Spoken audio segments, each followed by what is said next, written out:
There are few moments in a man's life that hit harder than the end of a relationship or marriage. Men go straight into panic. They stop sleeping, they stop eating, their mind starts racing, and they think the absolute worst is going to happen to them. But the breakup isn't usually the thing that destroys men. It's the panic. Roll theme.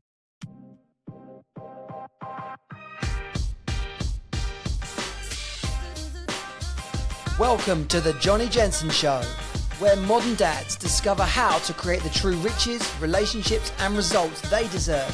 Get your High Value Man blueprint and join our community at highvaluemanproject.com.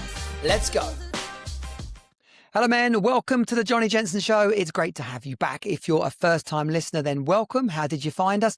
And if you're returning, if you're subscribed to the YouTube channel or you're subscribed on Spotify or Apple Podcasts or wherever you get your podcasts, then bloody brilliant. Be sure to leave a review wherever you're at and share it with other men in your life so we can spread the word. Jonnie Jensen, as I said, I am the founder and the head coach at the High Value Man Project. We are equipping business owning and career-minded dads, modern men who want to have success as much at home as they do at work, really having it all rather than living a life they feel stuck in. If anything we talk about today resonates with you, then of course, like I said, share it with other men in your life. But more importantly for yourself, get over to highvaluemanproject.com/group and you can join at the free base camp level and get all the tools and resources we have available for you there. This episode is motivated by multiple conversations I've had this week. I've got a couple of new clients who are going through divorce and lots of conversations in Facebook groups and WhatsApp chats about men facing the early stages of their breakup, of their separation, of what looks like it will probably be their divorce. And it is really, really vital that you understand exactly what needs to happen at that time so you don't make stupid mistakes. Now, of course, some of you are going to be switching off already or haven't even got this far because you think that's not for me. I'm not going through that moment. It's not relevant to me. The thing about this is that you either know someone who's going through it and it could be of value to them, or unfortunately, just like getting ill or having an accident somewhere, this topic creeps up on too many of us. 50%, almost sometimes a bit more, but around 50% of marriages end in divorce and breakup. So we need to be aware of exactly what it's going to take. Of course, some of the other work that we do here at the High Value Man Project will help you revive a struggling relationship. And if you're interested in that, then we've got your back. But if you are at this point in time, then it's absolutely vital that you realize what it's going to take to get through it in as quick a time as possible with as fewer mistakes and ideally as much fun. Like it's not the end of the world and we need to get you through that. So what I've done here is I've put together kind of 8 sort of elements of this that are going to help you in the early stages, in these first stages. Now, it makes sense to carry this across, but as a high value man, like the principles of this, it's all about rising above the crap. It's about being in control of the situation, not dominating or bullying, not patriarchal nonsense. We're talking about having control of yourself, being emotionally stable, being able to duck and dive, take a few punches and keep moving forward. And of course, when you've never been through something like this before, how the hell do you know? And that's what this episode is for. Okay. It is unlikely that your relationship was in a healthy position. No one wakes up in one morning and goes, I'm done with this. I'm leaving. It's normally at the end of a period of the relationship breaking down. So ultimately, there's something to be responsible for there. And we've covered that in other recent episodes, like, are you dateable? Are you putting in the required work for your relationship to work out? Are you showing up in a way that she's still attracted to you? Are you on a level footing yourself? Like, are you happy in your life? Like again, the point being, how dateable are you? In this situation, it is similarly about getting yourself prepared and settled and focused and in control of the situation with clarity, courage and commitment, the 3 X's of the High Value Man system for living, so that you can get through this. I'm not a legal expert. I'm not qualified in the area of family law. So this is all for information purposes. I am a dad who's been through it in the UK. I've had multiple conversations over the last 10 years with men in the USA, with men in Australia, men going through this breakup, this panic, this sense of losing everything and life is over that takes them down. It shouldn't be that way.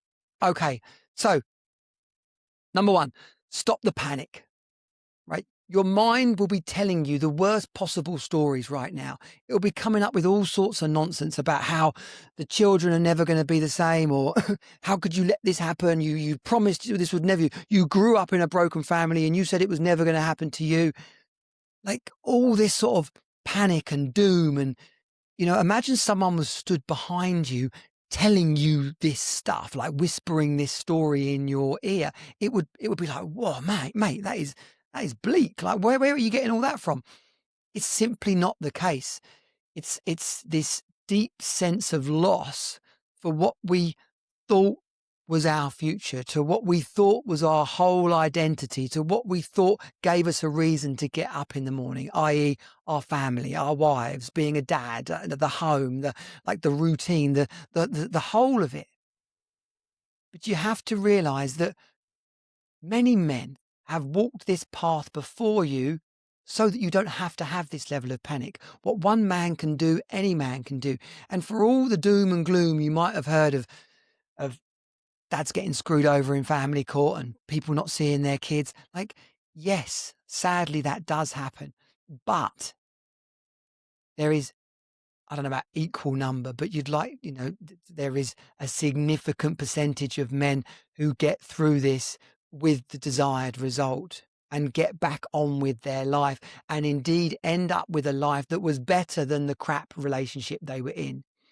Fitter and stronger than ever, more grounded and balanced in themselves, finding a relationship that is actually the one they wanted, being the better dad for their kids because they're not stressed out and anxious and angry at the way that their marriage is going. You have to realize that somewhere on the other side of this current pain is a better life, a better version of yourself, a better version of this experience. Point number 2, okay, is to accept that the relationship was already breaking or broken. As I said earlier on, no one wakes up in the morning, clicks their fingers and just gets up and goes from a happy marriage. You can look at the relationship with rose-tinted glasses. Or when I did my counselling, and I had counselling after my marriage breakup, it was put to me this thing called fantasy thinking. You come up with this picture in your mind that if we could just make things better, we'd be happy. If we could just get back together and put the family back together, everything will be all right. That is possible. And we do have structures inside the High Value Man program for resetting your relationship, for creating a fresh start. But if you've done that, or if you've been to marriage counselling already, if you've tried to put it together, no amount of fantasy thinking about how it could be good is going to make it good. You need to accept that the relationship was over and this is an inevitable outcome of it all. The responsibility that you have now is to bring it to conclusion in a decent and respectful way. So in the realms of decent and respectful, okay, for your own self-respect and emotional control, number 3, do not beg, chase, or completely fall to pieces. If you lose control of yourself, then you lose influence in the situation. And I see this so often of men, and to a degree I did it myself, and certainly in relationships from my younger years, where it wasn't right, and yet you find yourself, oh, please don't go, or we can fix this, or no. The problem when you do that in a breakup, divorce situation is if you're on her doorstep, banging on the door or shouting down the phone or crying or any kind of pressure, it can be turned into accusation of harassment. You can find yourself quite easily arrested for doing almost nothing. As crazy as that sounds, it happens all the time. And in terms of the UK and USA, they want you to get in trouble. They want to be able to get you arrested so that they can say, oh, he's a threat to me. Oh, he's violent. Oh, he's unstable. And then you get a non-molestation order put on you or a restraining order, like where you can't come in a certain distance of them and possibly even your kids. And then when you get to family court, you're going to get that used against you. Okay. So, and by the way, it's pretty pathetic as well. If the relationship is broken, chasing around, begging and crying isn't going to make her miraculously fall back in love with you.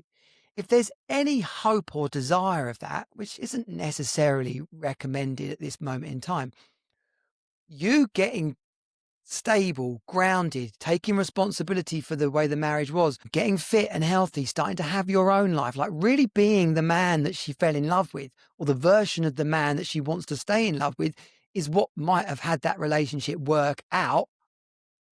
And if there's any merit in possibly getting back together, it will be because of that, not because you ran around like a little baby begging her to come back.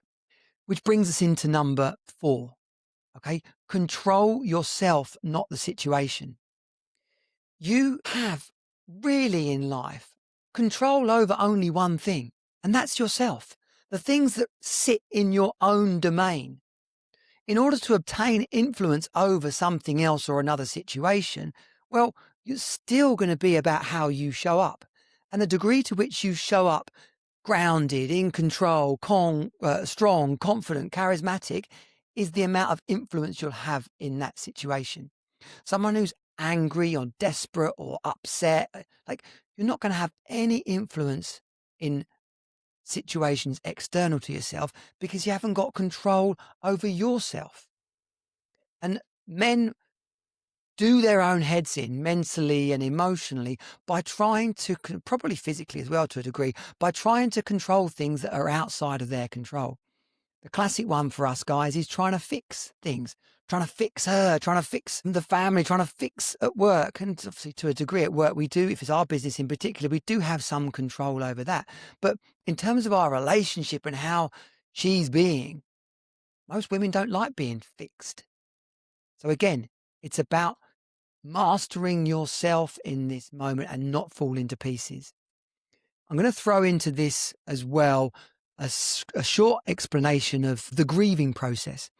There are 6 steps to the grieving process, and obviously I'm going to forget what some of them are.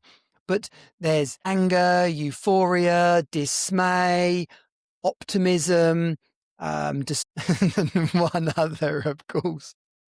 It fits in there, right? I should have put the picture up before I said them. But it's a state of mind, like it's a mental and emotional process that our bodies go through. Now, if you think that is happening to you, or it's something weird and outside of your control, it's uncomfortable, we want to stop it, then it will take us down. It'll have us do irrational things. It'll have us behave compulsively and in an emotionally overcharged way. When you understand that the grieving process is those 6 things, and some of them quite naturally happen one after the other, but you can be absolutely positive and calm in the morning, have lunch, see something on the TV or some song on the radio that was part of how you fell in love, and you'll suddenly fall back into despair and hopelessness and panic. It's not you.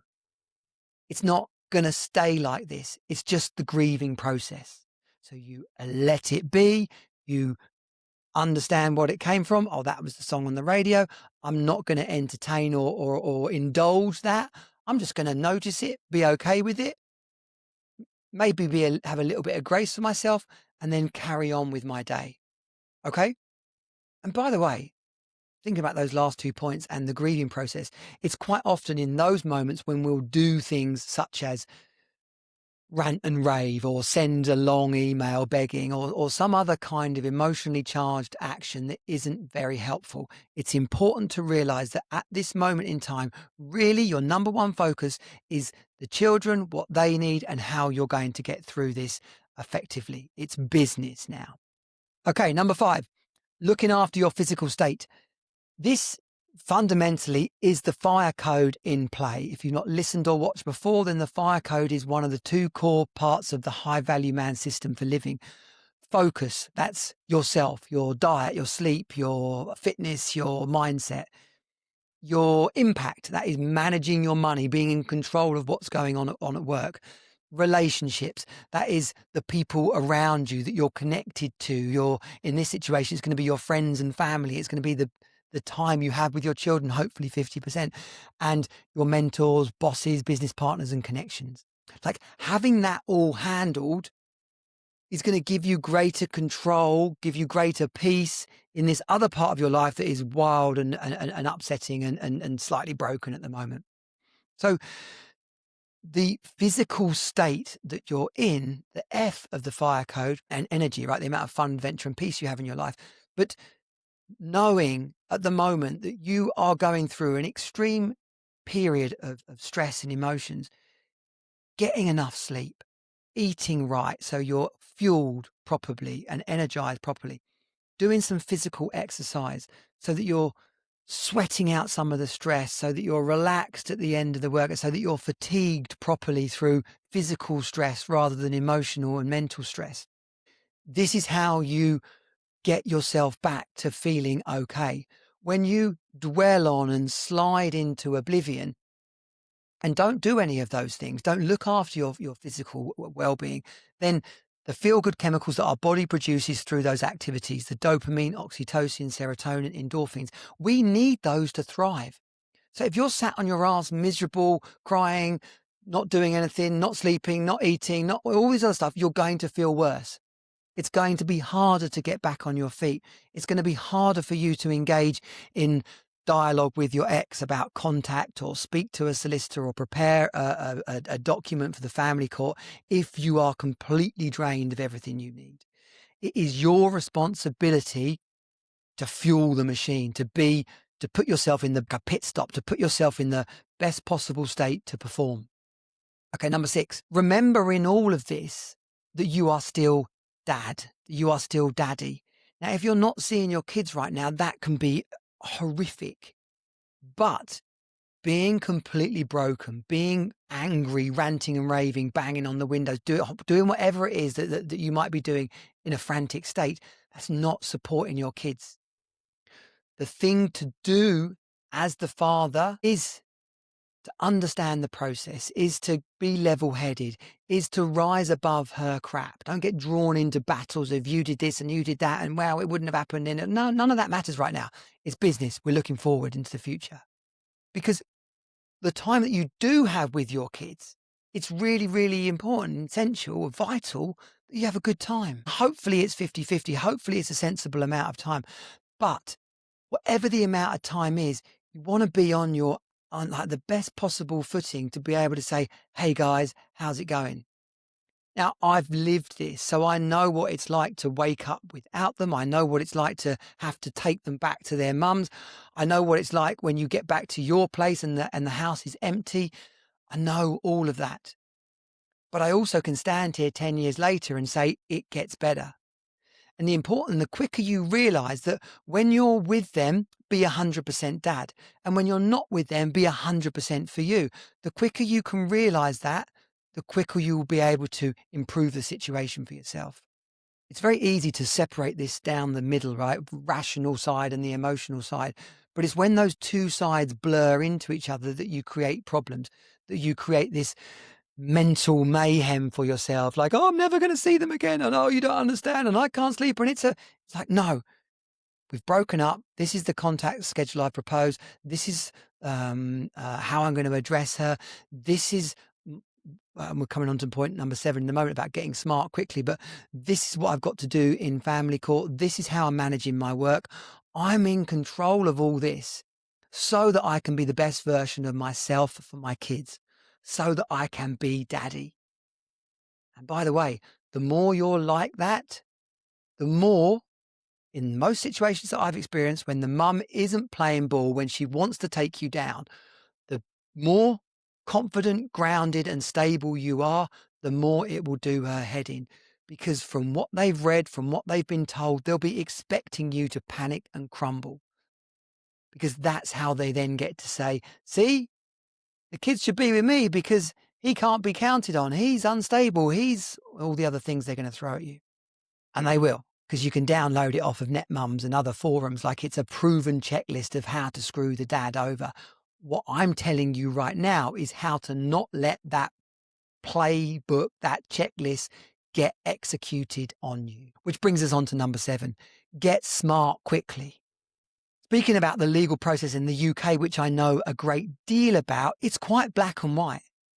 You know, what you need to do in terms of the breakup, what's a sensible contact schedule to propose? How are you going to manage the finances? And should you stay in the house or should you leave? All this information is available. And thanks to AI, it's even more accessible than ever before. You put it into AI exactly what the situation is, what country you're in, what age you're at, what age the kids are, any other, all aspects of it. Like create a briefing doc that you can upload when you need it to, so that the AI is able to speak powerfully into your personal situation and you can carry the conversation on with them. Get into some fathers' rights groups.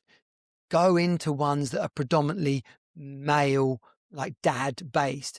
The ones that are men and women will usually have a higher percentage of women, and quite often, perhaps through no intention of the group owners, it will still have a mum slant to it. Equally, you don't want to be in a men's group where they're talking about, yeah, get them, yeah, women this, or yeah, win, like screw them, like if it's all really negative about women, then it's probably not the group to be in. You want to be in one with a sound, balanced, strong, confident group of men who've been through this before and can help and support you in that. Inside the High Value Man Project, we've got many men who've been through the process. If you find a men's group near you, the likelihood is that most men going to a group like that are experiencing something like this. So get smart quickly. Information reduces fear. It also helps you show up, obviously, confidently when you are engaging with your ex and whoever she's being represented by. When you look like you don't know what you're doing, it gives them increasing confidence to screw you over. This isn't about like legal advice from me. It's about awareness. It's also for me to reduce the fear in you that you entering some cauldron of doom. It's not. It's a pretty structured process. And just briefly in the UK, if you're wondering what you need to do, you're going to need to go to mediation before you can go to family court. You have to just go online, get an approved mediator. You have to have at least one mediation session, which will give you a MyAMS number. You can use the MyAMS number on a C100. You can pay your £250 or £275, and that will allow you to make an application to the family court.